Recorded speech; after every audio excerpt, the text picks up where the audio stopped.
AP CM Chandrababu Naidu Andhra Pradesh రాష్ట్రంలో పాలనా పగ్గాలు చేపట్టిన నాటి నుంచి ఎన్నికలకు ముందు హామీ ఇచ్చిన పథకాల అమలు కోసం ఉన్న అవకాశాలను పరిశీలిస్తూ ఉన్నారు. చంద్రబాబు తలకు మించిన హామీలు ఇచ్చారని, ఆచరణ సాధ్యం కాని హామీలు ఇచ్చారని, చంద్రబాబు ఇస్తానని చెబుతున్న పథకాలు అమలు చేయాలంటే ఆర్బీఐనే ఏపీలో ఏర్పాటు చేయాలని వైసీపీ నేతలు తీవ్ర విమర్శలు చేసిన విషయం తెలిసిందే. ఏపీలో సూపర్ 6 పథకాల అమలు సాధ్యం కాదని వైసీపీ నేతలు తేల్చి చెప్పిన విషయం కూడా అందరికీ తెలుసు.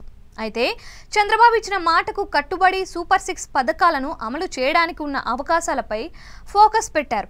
రాష్ట్రానికి వస్తున్న ఆదాయం ఎంత, అవుతున్న ఖర్చు ఎంత అనే దానిపై ఆర్థిక శాఖ అధికారులతో లెక్కలు పక్కాగా తెలుసుకున్నారు. ప్రతి సంవత్సరం 25,000 కోట్ల మేరకు లోటు బడ్జెట్ ఉంటుందని ఆర్థిక శాఖ అధికారులు లెక్క తేల్చారు. ప్రతి సంవత్సరం 50,000 కోట్ల రూపాయలు అప్పులు చేయాల్సి ఉంటుందని, అలా చేయగా మరో 25,000 కోట్ల రూపాయలు లోటు బడ్జెట్ కనిపిస్తుంది అని వారు చంద్రబాబు దృష్టికి తీసుకువెళ్లారు.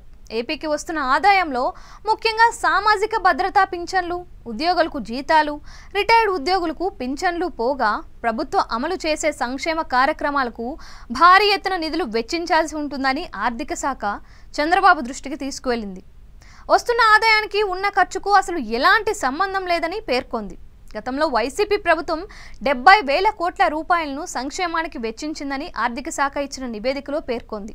అయితే గతం కంటే చంద్రబాబు ఎక్కువ సంక్షేమ పథకాల హామీ ఇవ్వడంతో ఇప్పుడు సంక్షేమానికి 90,000 కోట్ల రూపాయలు ఖర్చయ్యే అవకాశం ఉందని ఆర్థిక శాఖ అధికారులు చంద్రబాబుకు చెప్పారు.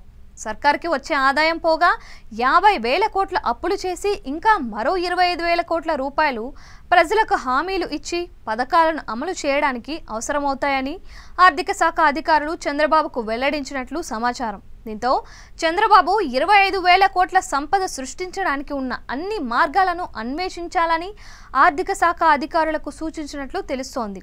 ఆంధ్రప్రదేశ్ రాష్ట్రంలో ప్రధానంగా రియల్ ఎస్టేట్ రంగాన్ని ప్రోత్సహిస్తే రిజిస్ట్రేషన్లు, రెవెన్యూ ఆదాయం పెరుగుతోందని, నిర్మాణ రంగాన్ని ప్రోత్సహించడం ద్వారా ఐరన్, సిమెంట్, ఇతర వ్యాపారాల ద్వారా పన్నుల రూపంలో సర్కార్కు కొంత ఆదాయం వస్తుందని భావిస్తున్నారు. అలాగే ప్రైవేట్ పెట్టుబడులను ప్రోత్సహించాలని, పెద్ద ఎత్తున పరిశ్రమలు ఏర్పాటు చేయడానికి, సంపదను సృష్టించడానికి కృషి చేయాలని చంద్రబాబు నిర్ణయించినట్లు తెలుస్తోంది. ఏది ఏమైనా సూపర్ 6 పథకాల అమలుకు మాస్టర్ ప్లాన్ వేస్తున్న చంద్రబాబు ఇందులో ఏ మేరకు సక్సెస్ అవుతారో వేచి చూడాలి.